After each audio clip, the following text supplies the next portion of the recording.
जो मर्यादा का उल्लंघन करेगा उसे ये बालक दंड प्रदान करेगा। सुनना जरा, दंड प्रदान करेगा, याद रखना। जन्म के समय सब कुछ बता दिया और उस बालक का नाम विष्णुरात रखा। क्या नाम रखा बोलो जरा? विष्णुरात, याद रखना। और परीक्षित नाम क्यों पड़ा? परमाने परमात्मा, रक्षित माने जिसकी परमात्मा ने स्वयं अपने हाथों से रक्षा किया है वही है राजा परीक्षित। परमाने प्रत्येक दिन होता है। जिस समय परीक्षित जी महाराज को आचार्यों के सामने लाया गया तो वहां बहुत लोग खड़े थे। देखा होगा जब बालक का नामकरण किया जाता है तो कितने लोग खड़े होते हैं। तो सभी को बड़ी गहराई दृष्टि से देख रहे। परीक्षित जी चिल्ला रहे, कहां कहां? परमाने प्रत्येक, जो प्रत्येक पुरुषों में परीक्षा ले रहे हो वही है राजा। चिल्ला रहे, वो कहां गए जो गर्भ के अंदर अपने चक्र सुदर्शन से हमारी रक्षा कर रहे थे? कहां कहां चिल्ला रहे, याद बोले गोविंद भगवान की जय। अब आचार्यों को प्रचुर मात्रा में दक्षिणा देकर के विदा किया। भैया जैसे शुक्ल पक्ष का चंद्रमा दिन प्रतिदिन बढ़ता है वैसे राजा परीक्षित अपने गुरुजनों के लालन पालन से सयाने हो गए। और जैसे राजा परीक्षित सयाने भये तो सुनना जरा, जैसे सयाने भये तो एक बार राजा परीक्षित अश्वारोही घोड़े की सवारी करके राजा परीक्षित चले जा रहे थे। देखना, एक बार की दृष्टि पड़ी राजा परीक्षित की। देखा एक पुरुष जो राजाओं जैसा भेष बना है। बताऊं क्या कर रहा है? तत्र गो मिथुन राजा। एक पुरुष राजाओं जैसा भेष बना है और हाथ में लिए डंडा गाय और बैल को मार पीट रहा। बताऊं कैसे? बोले हन्यमान मना भवतो दंड हस्तम च प्रशलम तदसे नृपलक्षणा। उसे मार रहा है।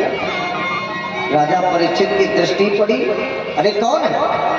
गंभीर वाणी से लड़का रहा, ऐसा मेघ गंभीर यावा। कौन है? और गाय बैल का अपराधी क्या है, इन्हें क्यों मार रहा? तो जो पुरुष गाय बैल को मार रहा था ना उसने डंडा फेंक दिया और परीक्षित की गंभीर वाणी को सुन करके विजना जी से कपन लगो और परीक्षित के पांव पकड़ के रोमन लगो, महाराज हमें छोड़ दो, क्षमा कर दो महाराज, क्षमा कर दो। परीक्षित जी बोले बता तू कहाँ का राजा है और इन्हें क्यों मार रहा? तो एक विश्राम सागर की चौपाई सुना रहा हूं, देखना जरा, उठा करके देखना। विश्राम सागर में चौपाई लिखी है। अपने प्राणों की भीख कैसी मांग रहा है कि त्राही त्राही कय पग लपटानो कहो कि भूप मोही कली जा।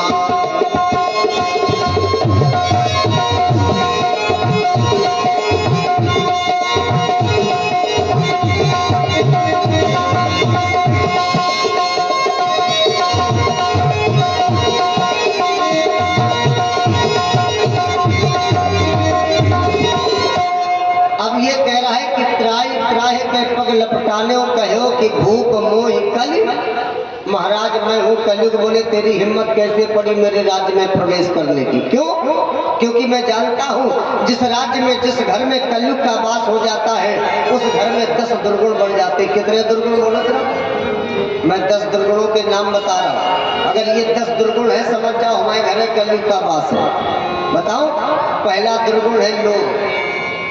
जिस घर के लोग माता जी लोभी हो, अगर हम पूछ दे कितने लोग लोभी, हाथ उठाओ, कहो को न उठाओ, सब एक दूसरी घड़ी देखे को उठा, हिसाब लगाना। क्योंकि पहले दुर्गुणों से सारे दुर्गुणों की उत्पत्ति है। पहला दुर्गुण है लोभ, झूठ। क्योंकि लोभ के कारण व्यक्ति झूठ ही बोलना प्रारंभ कर देता है। लोभ, झूठ, चोरी, दुष्टता, स्वधर्म त्याग, दरिद्रता, कपट, गले, दम्भ, पाप। ये 10 दुर्गुण बढ़ जाते हैं जिसके घर में कलयुग का वास हो जाता है। राजा परीक्षित बोले तेरी हिम्मत कैसे पड़ी? तो कलयुग बोलो महाराज तो फिर बताओ हम कौने कुआं में गिर के मरे, क्योंकि मैं जहां जहां जाता हूं वही देखता हूं आप धनुष में बाण चढ़ाए हमारे सामने खड़े। ऐसा करो महाराज अब आप ही हमें रहने के लिए स्थान दो। तो राजा परीक्षित को दया गया। दया बताऊं क्यों आई? दया इसलिए आई क्योंकि राजा परीक्षित जो है, राजा परीक्षित के चरणों को पकड़ करके प्राणों की भीख मांग रहा। एक बात याद रखना, पाए पकड़े में बहुत बड़ी ताकत है। हमारी बात में कहो हंसी आओ लेकिन शिक्षा मिलेगी।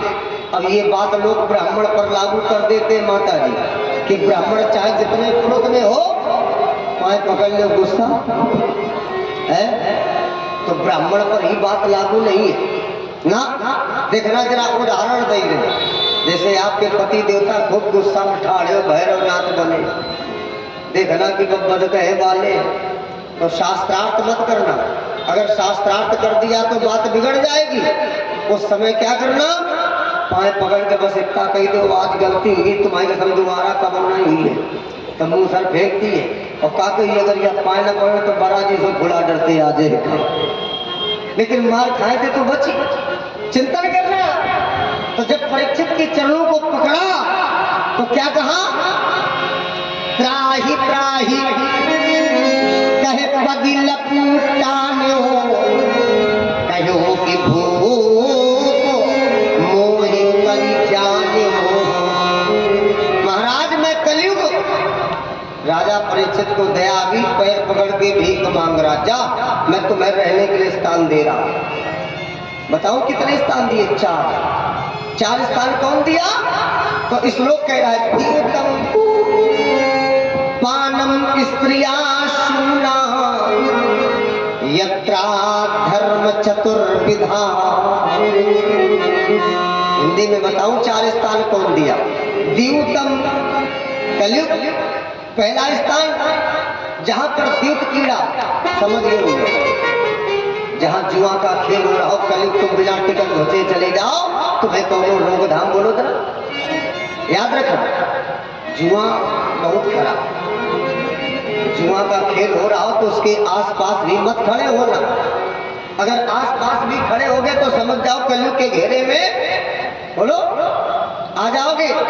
द्यूतम, और जुआ कितने हो? जुआ है 3, और माता जी तीनों जुआ खराब। प्रमाण दे, एक जुआ ये जो लोग बैठ करके दांव में दांव लगाते हैं, ये जुआ इतना खराब, बात लग जाए तो खेती बिक जाए, घर मकान बिक जाए। प्रमाण दे, 5 पांडवों को बातें लगी थी पांचाली द्रौपदी को दांव में, बोलो जरा। अब बताओ कितना खराब ये जुआ। एक जुआ और जो बैलों के कंधों में रखा जाता है उसे भी जुआ बोलो जरा। बोलते कि नहीं बोलते? अब बैल बेचारे बोल नहीं पाते, नहीं बताते कि किसका दुख दर्द क्या होता है। भगवान न करे ये जुआ को उनके कांधे में धर हो जाए। देखना इसे भी जुआ कहते हैं, ये भी जुआ बहुत खराब। और एक जुआ और कहो तो बता दे, कहो तो न बताओ, बता दे। जब माताओं की खोपड़ी बहु जात बुलौआ गई हो जैसे कुल बुला लो हो घर भुट्टा जैसी जुटी पड़ी। बगल वाली ने पूछा काहे जी का चढ़ गए? तब वो नहीं भाई फलानी आ गई रात में पर नहीं चढ़ गए, कहीं ढूंढती नहीं मिली नहीं। बोलो ये जुआ का हाल वो है जाने जेके खोपड़ी में भय हुई है। अगर भैया जुआ खोपड़ी में चढ़ जाए तो ऐसा कुल बुला तो वही का सब खा पिया भराम कर। याद रखना आज आप लोग बातें बहुत कर रहे हो, डिस्टर्ब हो रहा है। बोलो गोविंद भगवान की। सुनिए जरा, अब महाराज जी कहते ही राजेंद्र ये 4 स्थान दिया, द्यूतम पानम स्त्रिया शूना यत्रा धर्म चतुर्विधा। जहां पर द्यूत कीड़ा माने जुआ का खेल हो रहा हो तुम बिना टिकट घुसे चले जाओ। जहां पर माने स्त्रियों की हिंसा हो रही, कलयुग तुम्हारे लिए छूट। तीसरा स्थान क्या दिया? जहां पर मदिरा पान किया जा रहा, समझ गए हुई शाम हुई रही परचून की दुकान में का तुम्हें भीड़ मिली है, चाहे देख ले मदिरा पान, कितनी भीड़ होगी शाम भाई, मर गए, लाइन लगी हुई ऊपर। यहाँ भी कलयुग का चौथा स्थान जहाँ पर असत्य भाषण माने झूठ बोला जा रहा हो, सुबह से शाम तक झूठ ही बोला जा रहा हो, कलयुग तुम्हारे लिए बिल्कुल। कलयुग ने कहा महाराज 4 स्थान तो आपने अपनी इच्छा से दिया, लेकिन महाराज अगर एक स्थान आप हमें और दे दो। तो राजा परीक्षित बोले जहाँ 4 था एक और सही, जाओ कलयुग तो सोने में वास करो। किसमें वास कर? सोने में। तो राजा परीक्षित सोने का मुकुट धारण किए थे। कलयुग ने देखो, बोले श्यावास, अब इतने अच्छा स्थान दुनिया में हमें कभी नहीं मिल सकता। कलयुग के सोने के मुकुट पर माने कलयुग जो है राजा परीक्षित के सोने के मुकुट पर अपना स्थान बना करके बैठा। वहीं से राजा परीक्षित की बुद्धि बदली, और जैसे बुद्धि बदली तो लिख दिया श्लोक, एकदा धनुरुद्यमी, उठाया धनुष्मान। और मानस की एक विशेषता बता, रामचरितमानस में जहां पर एक बार से चौपाई या दोहा आया वहां कोई विशेष बात, और भागवत की विशेषता भी यही है, भागवत में जहां एकदा शब्द से श्लोक लिखा वहां भी कोई विशेष बात। तो विशेष बात क्या प्रकट हो रही? एकदा धनुरुद्यमी विचरणो मृगयाम बने, मृगा नुगता श्राता, बोले क्षुदित त्रसितो भ्रशम। देखना, बोले क्षुदित त्रसो भ्रशम, इन्हें जंगल में लगी प्यास। अब बताओ भैया, जंगल में जल कहाँ धरा, कहाँ रखा? अब भाई जब जंगल में जल कहाँ रखा तो श्रमिक महात्मा की कुटी दिखाई पड़ी। जैसे कुटी को देखा तो कलयुग का आभास है, इनके मन में अहंकार। तो देख रहा विश्राम सागर की चौपाई, मन में क्या चल रहा है? त्राही त्राही कहे पग लपटानो। अब प्राणों की तो भीख किसने मांगी? कहो कि भूख मोई कल जाने हो। लेकिन जब महात्मा जी की कुटी दिखाई पड़ी तो इसके मन में क्या चल रहा है और कैसे जा रहा है? तो ये विश्राम सागर की चौपाई कह रही है, बड़ी सुंदर चौपाई है। बोले चला भूपो लागी कछु प्यासा, जल की हृदय लगाए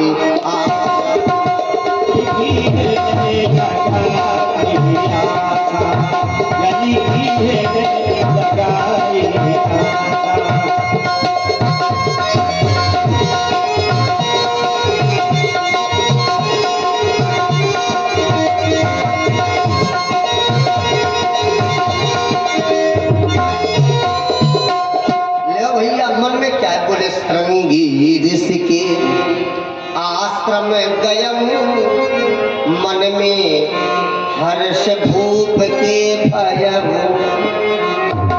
राजा हूं, अब श्रमिक महात्मा बैठे समाधि। अब ये जल मांग रहे, लेकिन जल दे तो कौन दे? पुत्र अपने मित्रों के साथ कोसकी नदी में स्नान कर रहा। राजा परीक्षित ने सोचा कहीं ऐसा तो नहीं हमें देख करके ये नेत्र बंद करके तो नहीं बैठ गया, लाल संत की परीक्षा लिया जाए। तो एक मरा हुआ सर्प पड़ा था, देखना जाए। धनुष के अग्रभाग से उस मरे हुए सर्प को उठाया और श्रमिक महात्मा के गले में डाल दिया। तो दोहा लिखा है बड़ा सुंदर, मृतको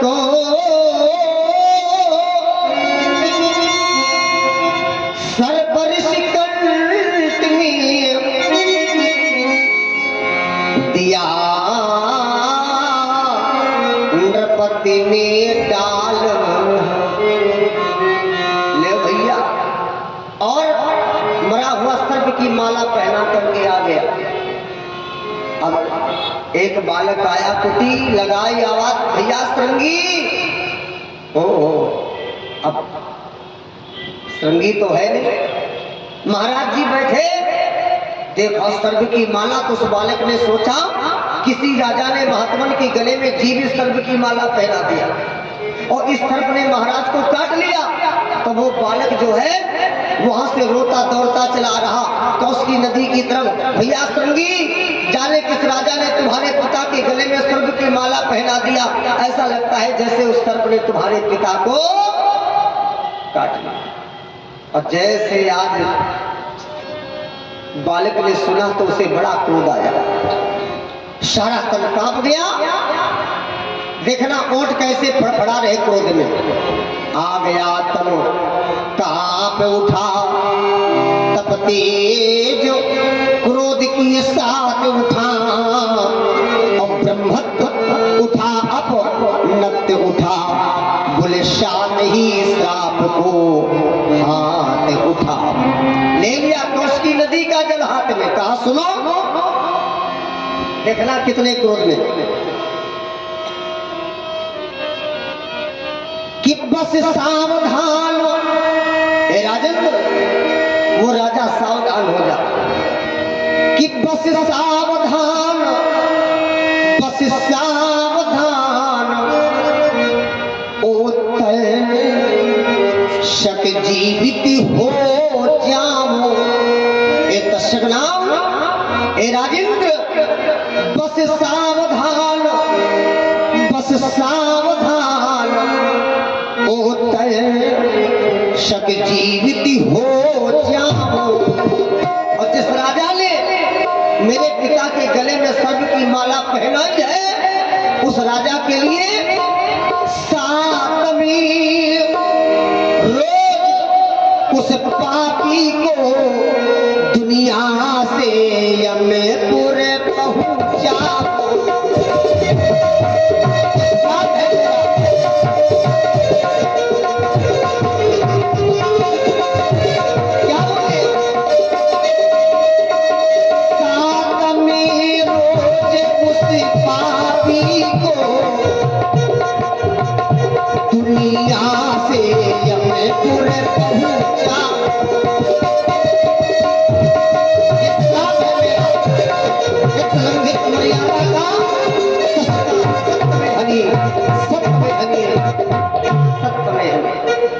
दिया श्राप ऋषि ने वही ले अंजल में नीर और फिर कंपित होता हुआ गया पिता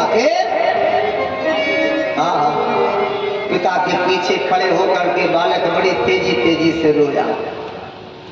जब समाधि खुली देखा पुत्र रो रहा, बेटा क्या बात, क्यों रो रहे हो है? क्यों रो रहे हो? जैसे गले में सर्प की माला देखा हो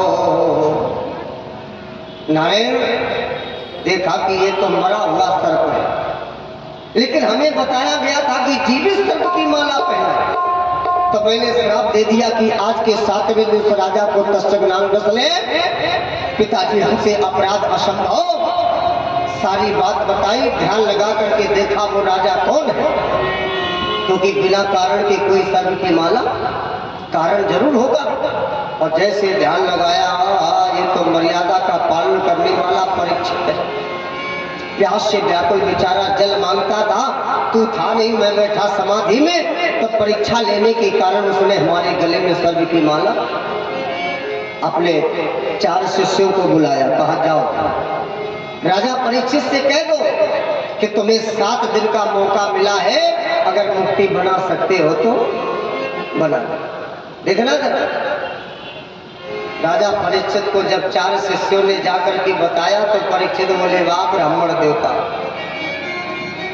अभी तक तो सुना ही करता था कि ब्राह्मण दयालु होता है, वास्तव में दयालु होता है। आपने तो हमें 7 दिन का मौका प्रदान कर दिया और 7वें दिन में प्रत्येक मनुष्य को मरना है, 8वां दिन किसी का बोलो जरा। अब यहाँ इतने भक्त बैठे, कोई बता दे कि अगर 8वां दिन किसी का आया हो, देखना एक 7 दिन का कवित्व सुना रहा हूं। क्या कहा? 7वें दिन में मरना है। विद्वान कहते हैं बोले यदि आज नहीं कल चलना है, आज नहीं तो कल जाना, याद रखना। बोले यदि आज नहीं कल चलना है, क्यों? बोले कल की कल में देखी विकल पर कभी न पाता कल विकल। क्योंकि संसार का हर प्राणी जानता है, क्या जानता है, जो गया। क्या जानता है, बोले जो गया न वापस आता।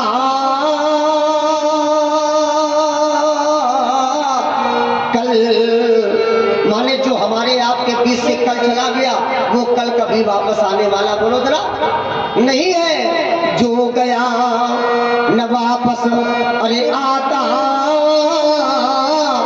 कल क्यों, बोले कल कल हाँ कल कल कल मैं कल को कल ना है, यदि आज नहीं कल चलना है।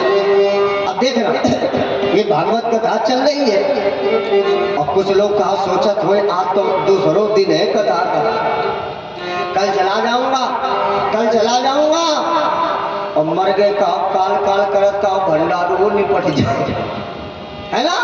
तो शास्त्र कहता है कि काल करे सो आज कर, आज करे सो अब क्यों, इसलिए बोले क्षण भंगुरु जीवन की कल का कल प्रात को जान खिली न खिली। मलयालम की शुच शीतल मंद सुगंध समीर मिली। अब बताओ भैया कोई भरोसा नहीं है, इसलिए यह भूल न जाना, बड़ा दीवाना बना फिर रहा है, यह भूल न जाना अरे दीवाने क्यों, क्योंकि पल पल शब्दों पर ध्यान देना, बोले पल पल जीवन गलना है, यदि आज नहीं कल चलना है। और बताओ प्रत्येक मनुष्य की मौत माता जी मुंह बाए खड़ी, भैया कब मौका मिल रहा झपट्टा मार दे। क्यों, क्योंकि विद्वान कह रहे मुंह बाए मौत अरे प्रचंडी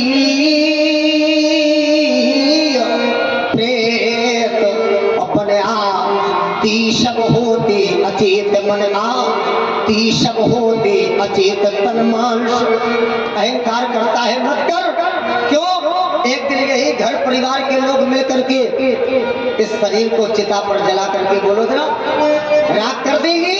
तन मांस अस्थि अरे पंजरी समेत बोले दहकती चिता में जलना है, यदि आज नहीं कल चलना है। सबसे अच्छी बात यह भूल न जाना अरे दीवानी, क्यों, क्योंकि जो कर्म किया फल।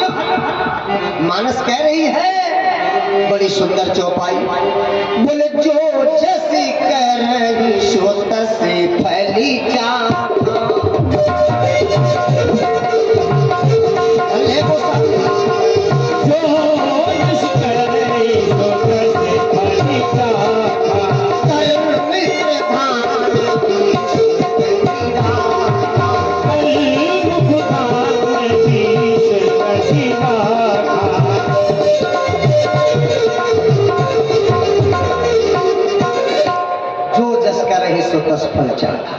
अपने पुत्र जन्मेजय को बुलाया और कहा बेटा आज से राजपाट तुम संभालो। बोले नाना पिताजी हमें का पता राजपाट कैसो संभालो जात, हमें नहीं चाहिए। तो मानस कह रही कि पर बस राज सुतैन रखो दीन। हाँ ले भैया बरबस जबरदस्ती राज दिया। फिर सुनो, बोले पर बस राज सुतई नृपदीना।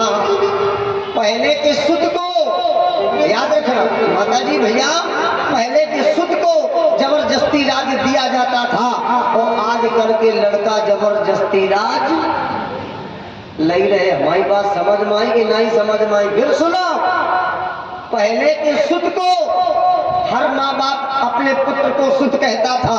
अब जिसके मुंह से सुनो है कहा पंडित जी हमारा लड़का है, और लड़का का अर्थ क्या है? शाब्दिक अर्थ कर रहा हूँ, जरा धीरे धीरे हमारे साथ लड़का लड़का बोलो, अर्थ साफ निकलेगा। लड़का का अर्थ है लड़का, लड़का लड़ लड़ लड़ लड़। जब काम करिए अम्मा लड़े के करिए, खाना कहिए तो लड़के, घर को बंटवारो करिए तो लड़के, भवना भवना जनती है चिंगिर मिंगिर बियाह करिए तो है? बोले बड़े बस राज। कितनी चौपाई सुनाओ मानस की, कितने श्लोक सुनाओ, किसी भी श्लोक चौपाई में आपको लड़का शब्द नहीं मिलेगा, हर कहीं शुद्ध शब्द मिलेगा या पुत्र शब्द मिलेगा। चौपाई कहाँ? प्रथम चौपाई बोले पर बस राज सुतई नपदीना, अरे जननी जनक बंद सुत, अरे पुत्रवती जुवती जग सोई, रघुबर भगत जास सुत, सोई जननी सोई सुत बड़ भागी। हर जगह सुत शब्द मिलेगा।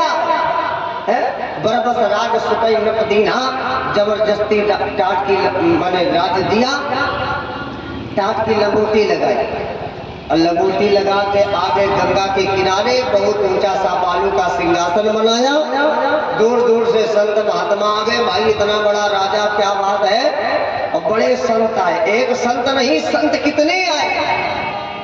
तो श्लोक कह रहा है बोले भगुर वशिष्ठो शवन शरद्वा, अरिष्टनेमि भगुर विराश पराशरो, गादिसुतो राम अपुल उत्तस्य इंद्र प्रमदश्म बाहु। बड़े बड़े संत आए, अत्रि वशिष्ठ चवन शरद्वान अरिष्टनेम भृगु अंगिरा पराशर विश्वामित्र, और यहाँ पर एक राम आए।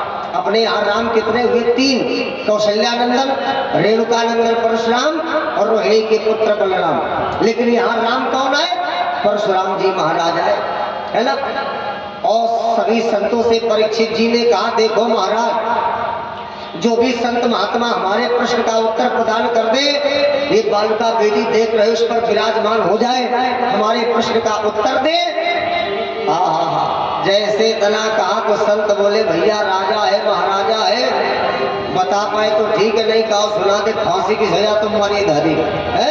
तो संत बोले महाराज हमें कुछ क्षण का मौका दो, अपने अपने इष्ट का ध्यान कर ले, है ना। इष्ट का ध्यान करें तो अपने अपने इष्ट का ध्यान कर रहे थे, तब तक नारायण बोले तम दुष्ट वर्षम, इष्ट का ध्यान कर रहे थे तब तक क्या हुआ, क्या देखा? बोले तम दुष्ट वर्षम। 8 के दूने कितने होते हैं? 16 साल के कौन? सुकुमार पादम, श्री सुखदेव जी महाराज, और करोड़ बाहु, लंबी लंबी भुजाएं हैं, शकपोल गात्रम चावलिता छोन शतुल्य कर, बोले शुभ्र बाननम कम्ब सुजात कंठम। माने सुखदेव जी का भेष कैसा है? बोले दिगंबरम, बिल्कुल नग्ना भेष में है, वक्र वकीर्ण कीशम, घुंघराले घुंघराले बाल, और सुखदेव जी के बाल तो इतने बड़े हैं, इतने बड़े हैं कि जटाएं पृथ्वी पर लिधर रही है। बोले दिगंबरम वक्र वकीर्ण कीशम। और भागवत जी का पाठ करते संतों के बीच से निकलते हुए आगे गंगा के किनारे, और उसी बालका बेदी पर हमारे श्री सुखदेव जी महाराज बोलोदरा विराजमान हो गए। हो गया आगमन हमारे श्री सुखदेव जी महाराज का। प्रेम से जयकार लगाओ, बोले सुखदेव जी महाराज की, गंगा मैया की, भागवत भगवान की, ठाकुर जी महाराज की, प्रेम से बोले वाला जी महाराज की। ले भैया माने तो राजा परीक्षित ने विचार किया, जय महाराज प्रश्न का उत्तर देंगे। तिलक किया, पूजन किया और प्रश्न किया। बोले गुरुदेव हमारा प्रश्न ये है कि पुरुष से यत कार्य म्रियमाणस सर्वथा, माने मरने के पहले मनुष्य को क्या करना चाहिए, किसकी पूजा करे, किसकी कथा सुने, किसका हवन करे, किसका माला चलाए, जाकि मानव जीवन का कल्याण हो जाए और संसार के आवागमन से उस व्यक्ति को मुक्ति बोलो जरा मिल जाए। तो एक चिंतन का विषय है, एक चिंतन का विषय है। देखना जरा, मैं तो यही अब इस प्रश्न का उत्तर आज नहीं ना, आप लोगों को कल दूंगा। क्यों? क्योंकि सुखदेव जी महाराज बेचारे पैदल चल के आ गए हैं, थक गए हैं बहुत, आज करने को इन्होंने विश्राम, और कल इसका उत्तर मिलेगा कि मरने के पहले मनुष्य को क्या करना चाहिए। तो इसलिए प्रत्येक मनुष्य को, प्रत्येक नर नारी को एक चेतावनी है मंच के माध्यम से। जानते हो क्या, मैं तो समाज में यही प्रस्तुत करता हूँ। क्या, देखना जरा, बड़ी सुंदर बात है। बोले करते नृपध्यान,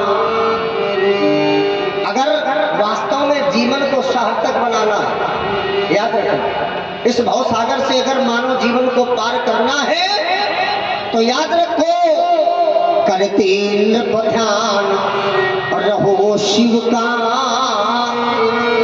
तो अगर भगवान शिव का ध्यान करते रहोगे और कलिकाल में अगर ठाकुर जी की कथा सुनते रहोगे प्यारे, तो पता है, अरे करते नृपध्यान रहो शिव का, सुख सिंधु के मध्य नहाते रहो।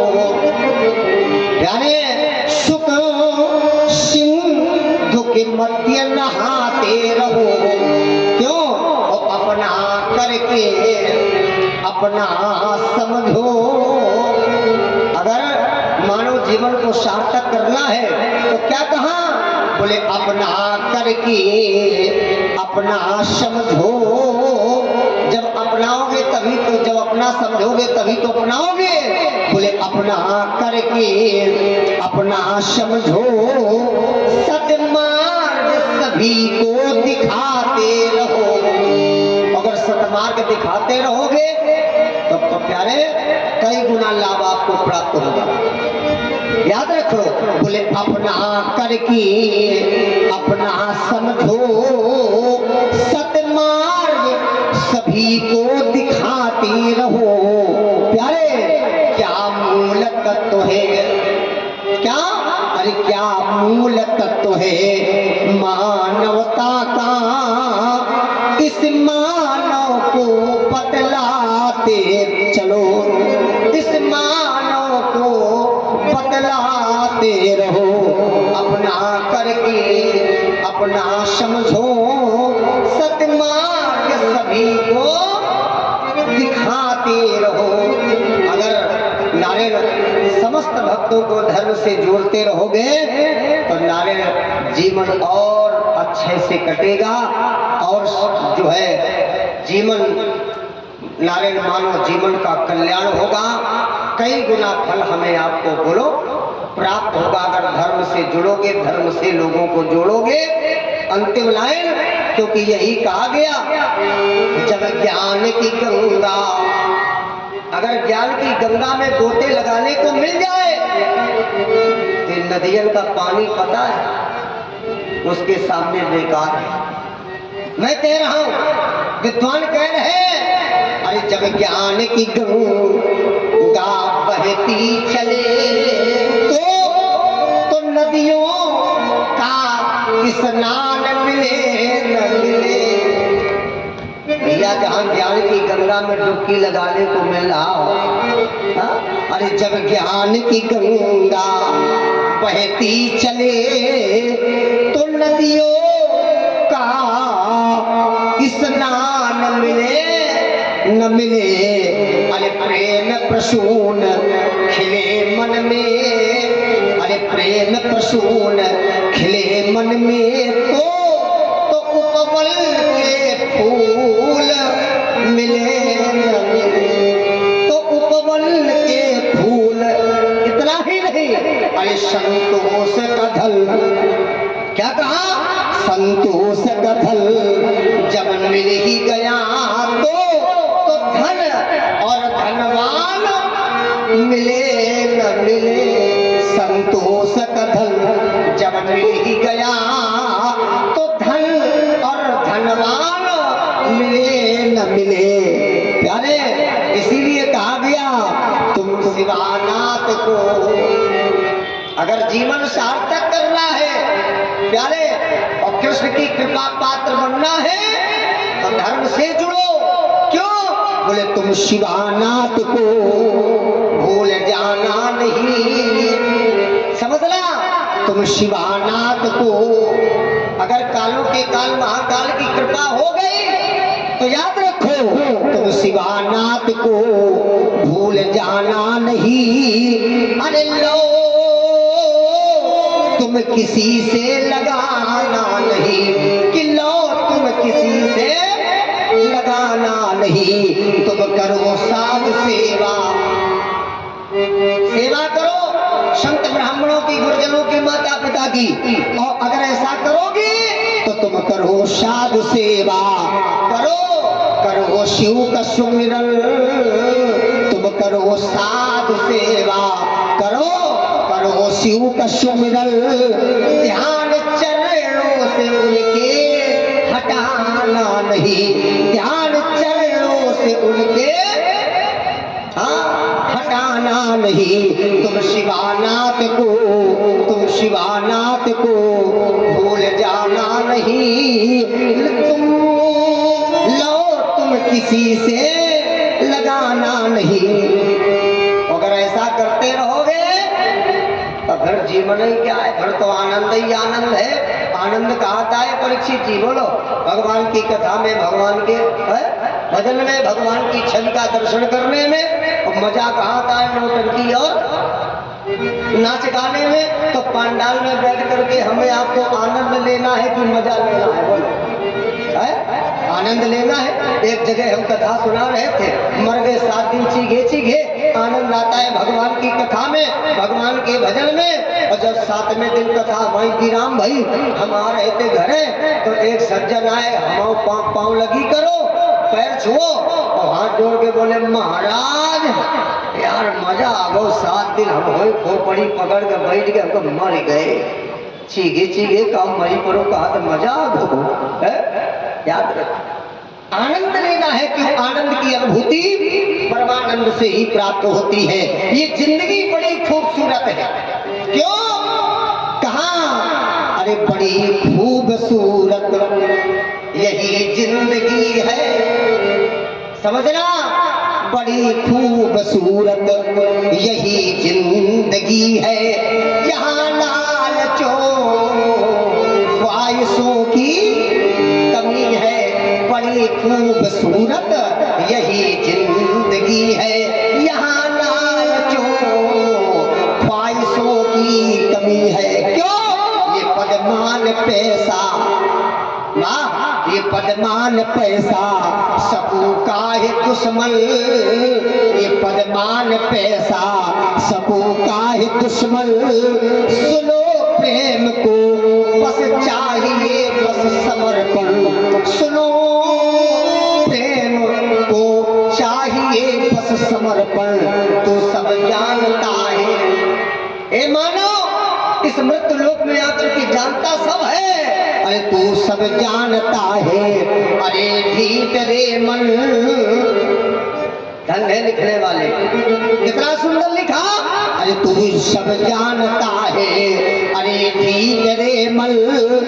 बताना हकीकत की कैसी जमी है, बताना हकीकत की कैसी जमी है। बड़ी खूबसूरत यही जिंदगी है, यहाँ लालचों ख्वाहिशों की कमी है। इतना ही नहीं का बोले जगत प्रेम का अगर विश्वास ना हो तो करके देखना। बोले जगत प्रेम का एक सरा करके देखो। वाह! अरे जगत प्रेम का एक सरा करके देखो। मिला लोभ पद मान स्वार्थी पैसा, मिला लोभ पद मान स्वार्थी पैसा। सभी धर्म क्या कहा? अरे सभी धर्म निष्कर्ष लबटाकती है, सभी धर्म निष्कर्ष लबटाकती है। नहीं प्रेम के मूल में झांकती है, वही प्रेम के बीज का जन्म संभव। जहाँ त्याग पूर्वी जमी की नमी है। सब कुछ सरल है संसार, सब कुछ सरल पर कठिन प्रेम पथ है। सब कुछ सरल पर कठिन प्रेम पथ है। परे ज्ञान से प्रेम ही बस अखत है। याद रखो अगर जीवन सार्थक करना है तो प्रभु के भजन में आनंद करना है, कथा सुनना है, तभी मानो जीवन सार्थक है। बस भगवान के शरण में आओ, धर्म करो, धर्म से जोड़ो, यही उम्मीद है, यही आशा है आप लोगों से। गुरु गोविंद भगवान की। बस समय भी हुआ, कथा को यही विराम। कल बड़ी सुंदर भगवत महापुराण के अंतर्गत बड़ी ही सुंदर कथा लगी है ना। कल कथा का तृतीय दिवस है। जो भक्तगण किसी कारणवश कथा स्थल पर नहीं आ पाए, चाहूँगा कि कल से आप लोग अपना अमूल्य समय इस प्रांगण पर अवश्य प्रदान करें। वाह भाई, आचार्य जी प्रसाद ले लीजिए। साधुवाद, धन्यवाद। पूर्ण समय हमारे परमादरणीय जी ने प्रदान किया। एक बार जोरदार ताली बजाने के लिए सभी लोग। साधुवाद, बहुत सुंदर। और यही ठाकुर जी से प्रार्थना है कि आप लोग ये महर्षि परशुराम ब्राह्मण सेवा समिति के तत्वाधान में जो महर्षि परशुराम पार्क में tempo stand, Ratanpur tempo stand के पास जो भगवत कथा आयोजन चल रहा है, इसमें आप समस्त भक्त सादर आमंत्रित है। कथा दिन में 4 बजे से प्रारंभ हो जाएगी, 4 से 7 बजे तक कथा का आनंद आप लोग लेंगे। और विशाल धनुष यज्ञ का भी आयोजन रखा गया है। सब लोग भारी सी भारी संख्या में पधारे। और जरा बोलो भगवान नाम। आरती प्रसाद लेकर के जाएंगे सब लोग, प्रसाद लेकर। बोलो गोविंद भगवान की जय। जरा मिलकर के गुनगुनाओ। बोले रास बिहारी सरकार की जय, अयोध्या नाथ की जय। और कहा अरे लगी तुमसे यारी। देखो भैया, यारी अगर लगाना है तो किससे लगाओ। और लगी तुमसे यारी अवध बिहारी, लगी तुम यारी अवध बिहारी, लगी तुमसे यारी अवध बिहारी, अवधि बिहारी, अवधि बिहारी, अवधि बिहारी, लगी तुमसे यारी, जय अवध बिहारी।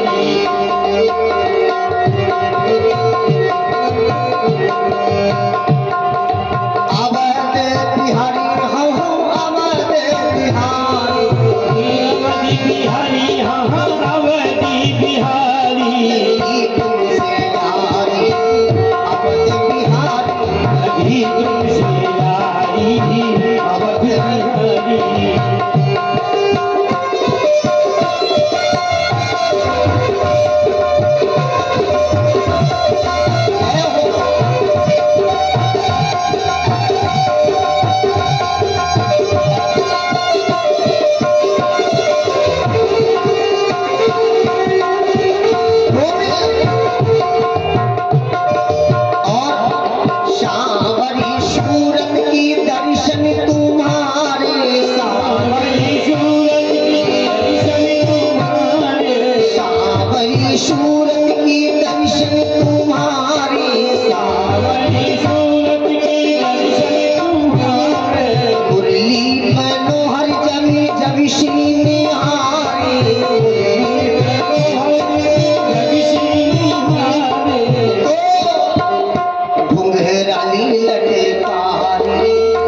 भगवान की जय। अब आप लोग बुरा मत माने, अपने अपने चरणों को कष्ट दे खड़े हो जाएं और भगवत जी की आरती करेंगे। आरती प्रसाद लेकर के ही अपने मार्ग को प्रस्थान करेंगे।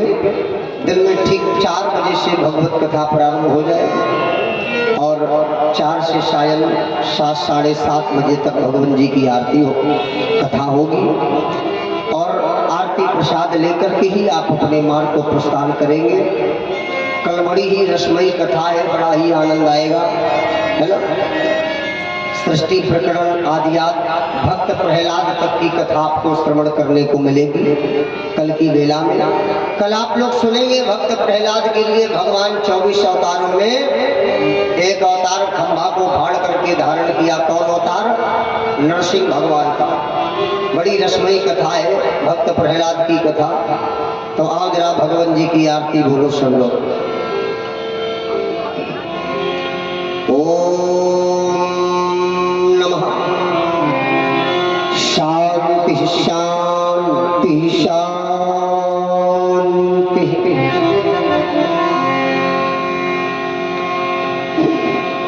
आरती करेंगे समस्त भक्त प्रेम के साथ।